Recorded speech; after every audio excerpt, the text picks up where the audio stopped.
Bonsoir, chers téléspectateurs, et merci de nous rejoindre sur la MBC TV et sur les réseaux sociaux pour cette deuxième émission sur la lettre pastorale. Alors, lors de sa conférence de presse, Monseigneur Jean-Michel Duron a annoncé le thème de cette lettre. Église à venir, marchons ensemble avec espérance. Pendant cette période de carême, l'Église catholique est invitée à vivre une conversion du cœur. Alors c'est le moment idéal, le temps favorable de vivre pleinement ce thème de la lettre pastorale.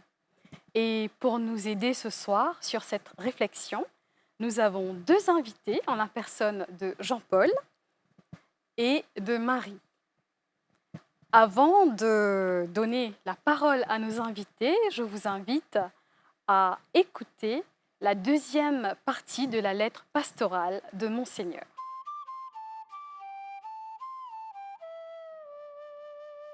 Chers téléspectateurs et téléspectatrices de Maurice, d'Agaléga et de Chagos, bonsoir.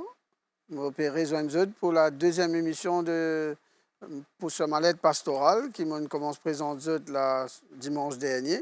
Sur ce thème-là, l'Église à venir, marchons ensemble avec espérance.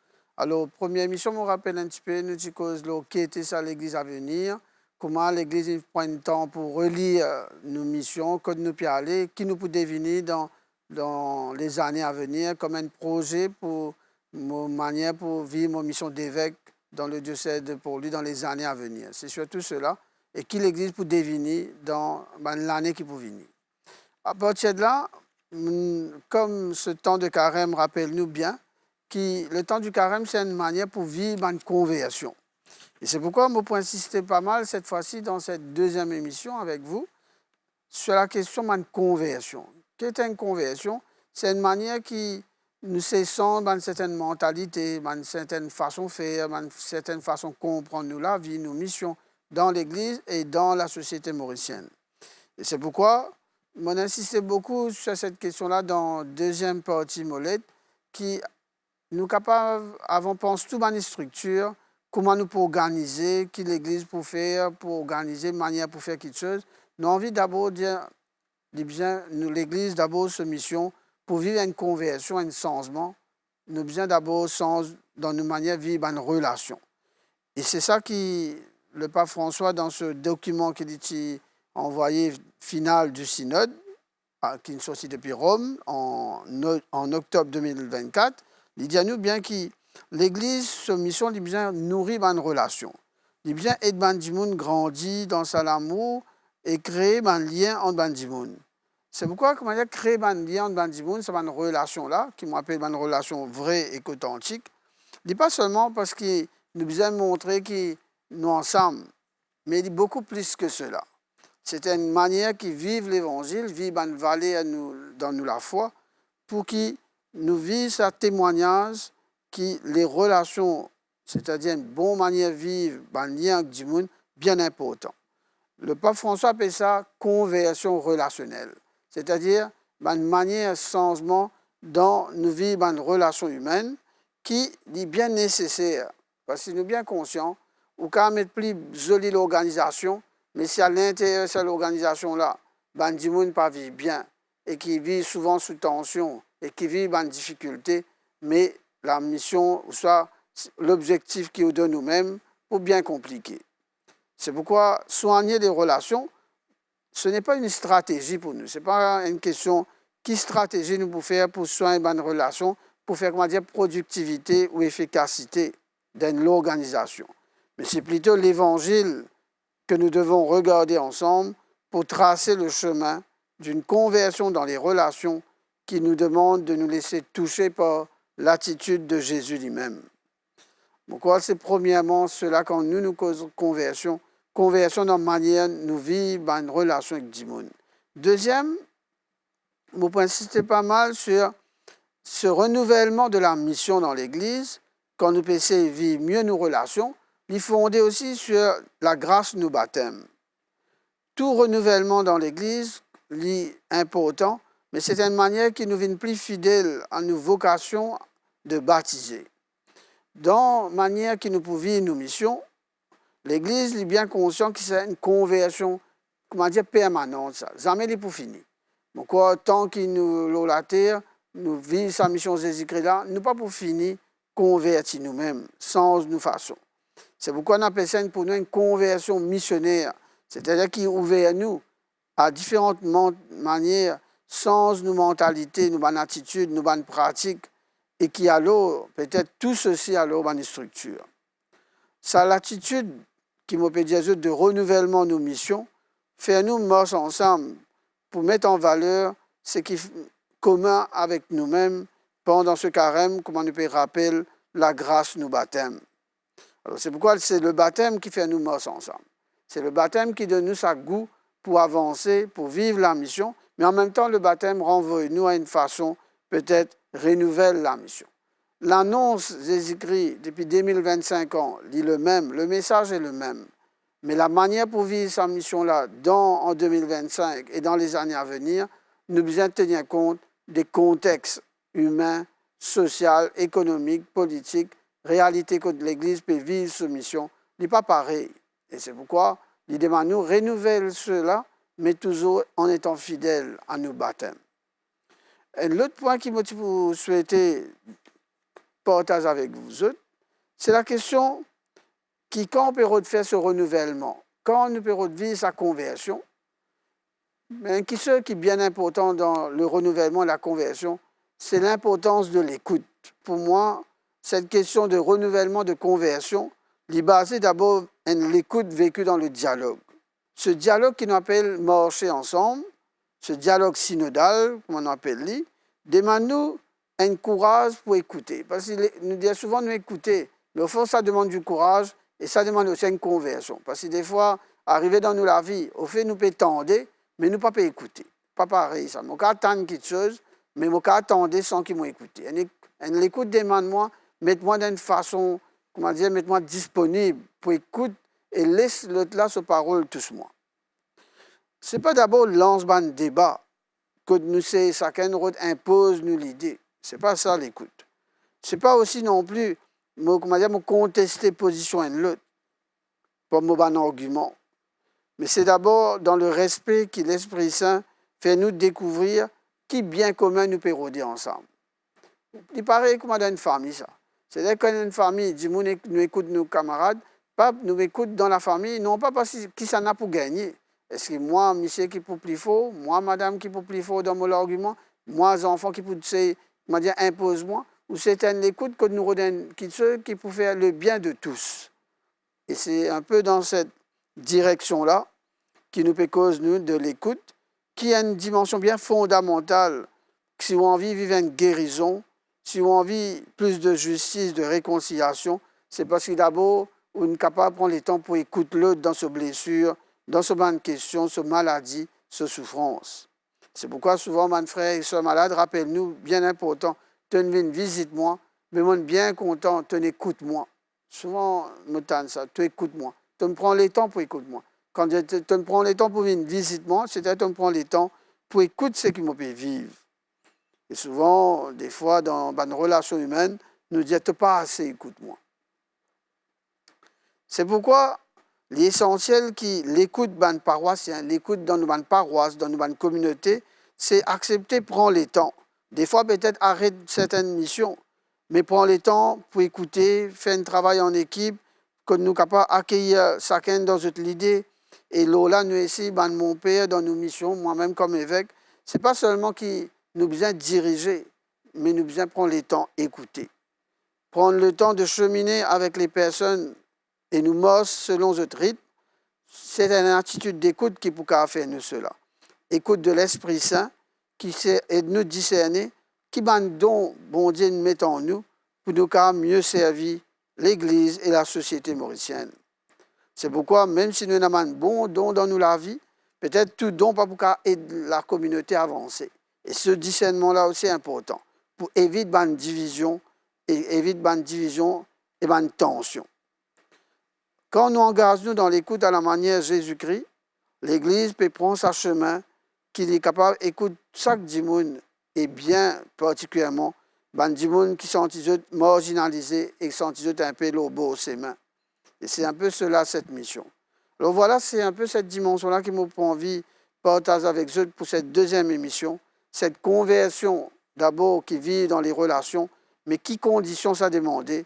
C'est fondre d'abord ce renouvellement de nos missions dans l'Église et dans la société par nous baptêmes et prend les temps, écouter dans le dialogue. À vous tous pour cette deuxième émission, j'ai envie de dire merci. Tout à l'heure, catéchèse, qui est dans la catéchèse, pour reprendre cette dimension de comment vivre cette manière d'écouter, fondée sur le baptême, pour vivre des meilleures relations. Tout à l'heure, pour continuer cette réflexion avec vous. Merci. Après avoir écouté le message de Monseigneur Jean-Michel Duron, accueillons à présent nos invités du jour, Jean-Paul et Marie. Je vais vous laisser la parole, vous présenter, Jean-Paul. Moi, Jean-Paul, je suis responsable du catéchuménat à la Visitation. Je travaille aussi avec les 3 autres paroisses du Haut-Plaine-Guyenne, Sainte-Hélène, Sainte-Thérèse et Saint-Paul.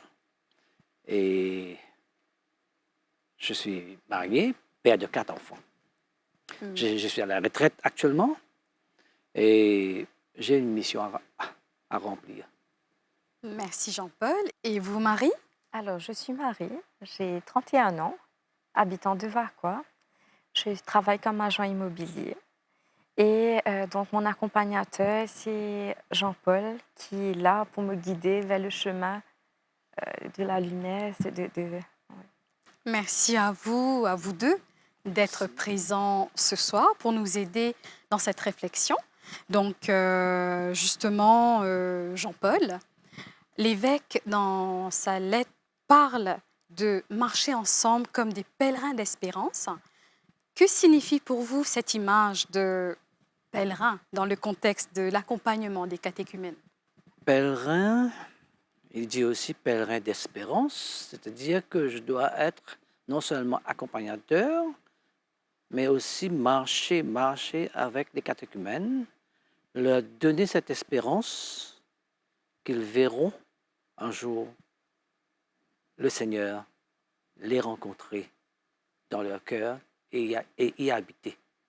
C'est-à-dire que pour moi, c'est primordial qu'on soit en contact régulier, les catéchumènes et moi, pour faire de sorte que cette foi grandisse et que le Seigneur puisse vraiment les rencontrer.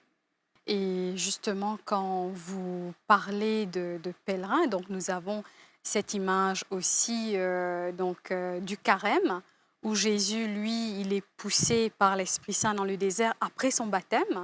Donc ça rejoint parfaitement notre thème aujourd'hui, le renouvellement de la mission fondée sur le baptême, n'est-ce pas? Et vous, Marie, vous êtes actuellement en chemin vers le baptême. Comment est-ce que ce thème pèlerin d'espérance résonne-t-il en vous? Ça me rapproche beaucoup de Dieu, déjà de un. Et c'est quelque chose qui amène beaucoup de joie dans ma vie. Surtout, je vois le changement en moi-même, vous savez, avec tout autour de moi, tout ce qui se passe. Il y a beaucoup de joie, beaucoup de tranquillité qui vient vers moi. Alors, Marie, dimanche dernier, qui est premier dimanche de carême, l'évêque fit un appel publiquement à une centaine de catéchumènes et fit invite autres répondre personnellement à cet appel-là. Comment est-ce qu'on vit ce moment-là? Donc, avec beaucoup d'émotions, bien sûr. C'est quand même quelque chose, du moment que l'évêque prend ton nom, ça te fait réaliser vraiment que c'est un moment de renouveau, d'affirmation pour toi. C'est un chemin qui te prend pour vraiment grandir avec l'Église, avec cette vocation. Donc, c'était un moment magique. Nous vous allez comme ça, c'est un moment magique. Effectivement, d'ailleurs, que pendant une année, cette fille vit sa parcours-là, n'est-ce pas? Exactement. Et Jean-Paul, justement, donc, explique-nous un petit peu le rôle d'un accompagnateur aujourd'hui? C'est quoi vraiment la mission Kiwena? Ben, la mission,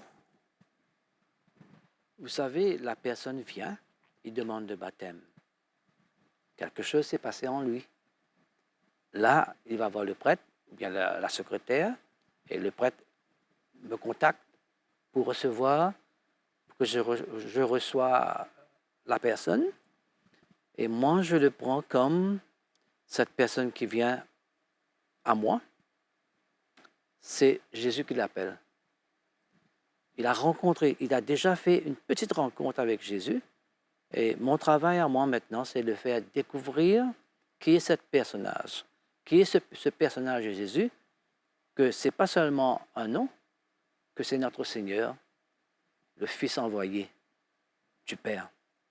Et mon travail maintenant, c'est d'être avec lui autant que possible, chaque semaine, s'il peut, et lui faire comprendre que dans chaque passage d'évangile que nous prenons, ce passage s'adresse à lui. Et vraiment, la personne comprend que Dieu s'adresse à lui à travers la parole. Je crois que déjà, c'est quelque chose. Un travail a commencé, un texte d'évangile. La personne comprend et fait son cœur. Et dans son cœur maintenant, cette parole-là va germer et nous espérons plus tard va donner du fruit. Alors, voilà un petit peu le travail de l'accompagnateur. l'accompagnateur. Faire la personne découvrir encore plus, faire qu'il reçoit ce Jésus en lui, dans son cœur, et que cette personne-là met ses pas dans les pas de Jésus. Donc là, au fin de dire qu'il y a le fruit qui va germer en cette personne. Oui. Mais pour vous personnellement, qu'est-ce que ça vous apporte? Beaucoup de joie. Beaucoup de joie. Beaucoup de joie. D'ailleurs, j'attends ce moment parce que dans une journée, je me suis dit souvent, le soir, le moment le plus agréable, c'était le partage de la parole. Comment Dieu fait son travail. Comment il est à l'œuvre. Comment Dieu est à l'œuvre. Et qu'est-ce que je sens? Je sens un immense plaisir, une immense joie de faire ce... Je ne dis pas boulot. Oui. Je ne dis pas boulot, je dis ce cheminement, cet accompagnement. Et j'espère par là que je suis et que je deviendrai peut-être plus ce pèlerin d'espérance pour ce catéchumène. Et justement, l'évêque demande aussi, dans ce lettre pastorale, de repenser à la manière de vivre la mission. Donc, vous avez une mission. Comment est-ce que vous pensez qu'en tant qu'accompagnateur ou capable, repense un petit peu la manière de faire? Alors, j'ai essayé quelque chose de nouveau. Chaque matin, je les envoie catoglab. C'est-à-dire la liturgie du jour. Je les envoie, ils écoutent, même au travail. Ils écoutent, ils peuvent faire quelque chose et en même temps écouter et réécouter si ça les interpelle. Et certains m'ont dit, j'ai écouté, j'ai réécouté, et il y a quelque chose qui m'appelle dans ce passage. Alors voilà un petit peu repenser, j'ai essayé, je vois que ça marche. Et ça, c'est une façon. Une autre façon aussi, ces derniers temps, je travaille directement avec eux sur l'évangile qu'il y aura samedi ou dimanche. Et ça, c'est pour qu'ils comprennent mieux, quand ils vont à la messe, ces paroles-là, encore une fois, mais ce sera la proclamation de la parole. Et eux, ils ouvrent un petit peu plus leur cœur pour cette proclamation. C'est-à-dire que non seulement c'est être à la table de la parole, mais recevoir pleinement la parole, la lecture de l'Évangile, mais en même temps l'homélie du prêtre. Parce que l'Esprit Saint travaille non seulement en le prêtre qui fait son homélie, mais l'Esprit Saint travaille aussi dans le cœur de chacun. Comment il va recevoir? La personne qui vient avec la disposition d'écouter, de rencontrer le Christ, ah ben, s'il met tout son cœur, il sort de là avec quelque chose de bien qui va lui apporter la paix dans sa vie et la joie, le bonheur d'être déjà partie du royaume de Dieu sur la terre. C'est magnifique ce que vous partagez là, Jean-Paul. J'espère que je réussis.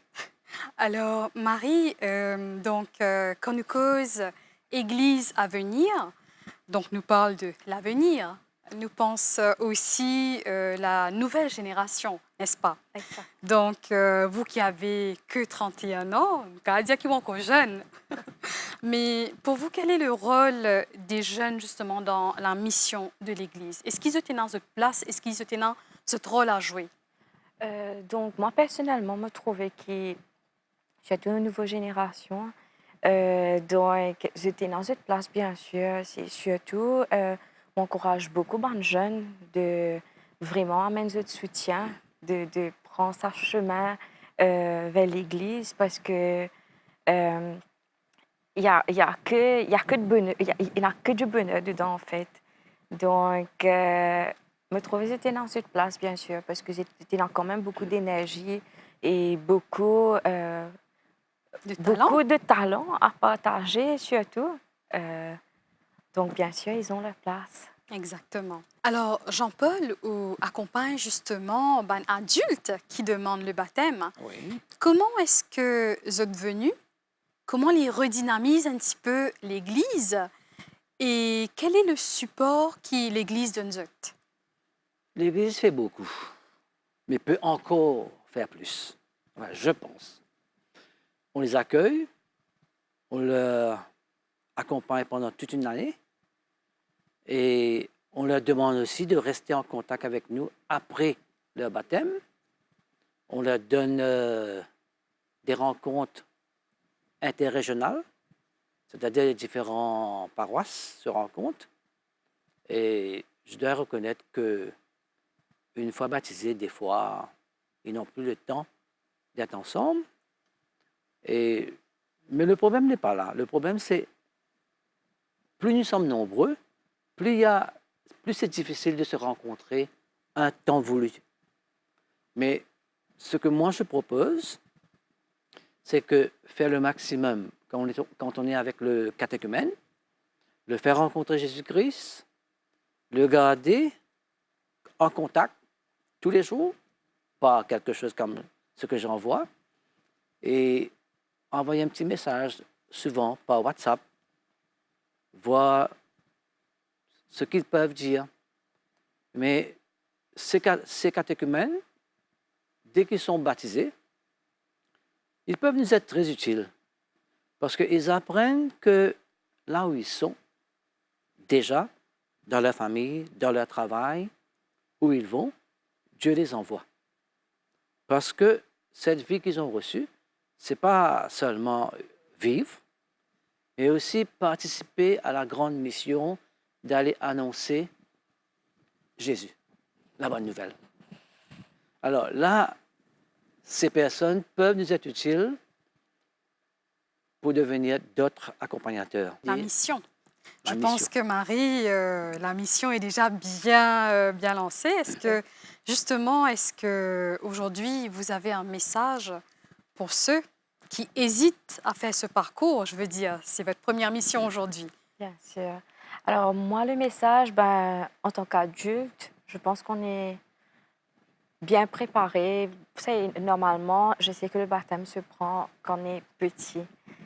Et personnellement, en tant qu'adulte, nous sommes capables de prendre de bonnes décisions par nous-mêmes. Et c'est surtout de ne pas avoir peur pour faire ça pas-là, car c'est quelque chose qui peut vraiment aider à retrouver vraiment ce qu'ils étaient et suivre ce chemin de lumière vers le Dieu, vers le Seigneur. Donc, m'encourage vraiment beaucoup de personnes pour suivre ce chemin-là. Merci pour ces belles paroles inspirantes. Donc, c'est ici que nous allons conclure cette émission. Et nous remercions encore une fois Marie, Jean-Paul et bien sûr Monseigneur Jean-Michel Duron pour sa participation. Nous avons vu aujourd'hui que le renouvellement de l'Église dépend de notre fidélité à notre baptême. C'est un engagement que nous partageons tous et qui nous appelle à vivre notre foi avec enthousiasme et dans l'unité. Merci encore à vous, chers téléspectateurs, pour votre fidélité et votre attention. Nous vous souhaitons un bon temps de carême. Bien sûr, si vous voulez resuivre cette émission, vous pouvez vous connecter sur la page Facebook du diocèse de Port-Louis. Merci encore, bonne soirée et bon temps de carême.